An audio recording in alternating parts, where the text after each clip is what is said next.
আজ বাংলা নববর্ষ 1432 উপলক্ষে বর্ষবরণ আনন্দ শোভাযাত্রা। মোহাম্মদ মোস্তাফিজুর রহমানের রিপোর্টে বিস্তারিত।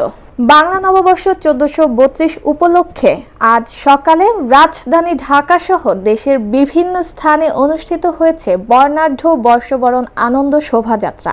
ঢাকা বিশ্ববিদ্যালয়ের চারুকলা অনুষদের উদ্যোগে আয়োজন করা হয় বর্ষবরণ আনন্দ শোভাযাত্রা, যা সকাল 9টায় বিশ্ববিদ্যালয় এলাকা থেকে শুরু হয়ে শাহবাগ, রমনা ও টিএসসি এলাকা ঘুরে আবার চারুকলায় গিয়ে শেষ হয়।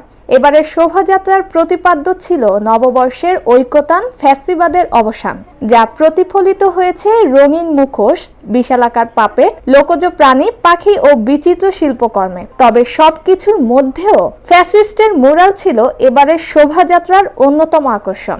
দর্শনার্থী মুরালটির সামনে দাঁড়িয়ে ছবি তোলেন এবং সেই সাথে ফ্যাসিস্টের প্রতি ঘৃণা পোষণ করেন।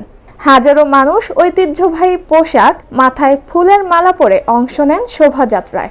শিশু কিশোর থেকে শুরু করে প্রবীণরাও ছিলেন এই প্রাণবন্ত আয়োজনে।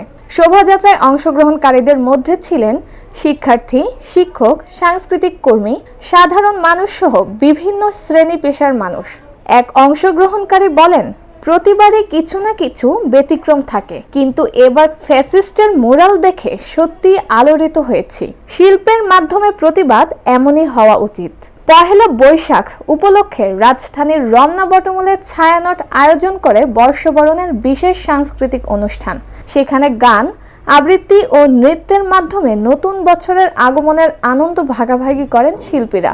রাজধানীর পাশাপাশি চট্টগ্রাম, রাজশাহী, খুলনা, সিলেট, বরিশাল সহ দেশের প্রায় প্রতিটি জেলায় স্থানীয় প্রশাসন ও সাংস্কৃতিক সংগঠনগুলোর উদ্যোগে বের করা হয় বৈশাখী শোভাযাত্রা ও নানা অনুষ্ঠান। নিরাপত্তা নিশ্চিত করতে পুলিশ ও আইন শৃঙ্খলা রক্ষাকারী বাহিনী ছিল তৎপর। নতুন বছরকে বরণ করে নিতে দেশ জুড়ে উৎসবমুখর পরিবেশে মুখরিত হয়ে উঠেছে জনজীবন। বাংলা নববর্ষ 1432 হোক আনন্দ, প্রতিবাদ, ঐক্য ও সংস্কৃতির বার্তা নিয়ে আগামীর পথে।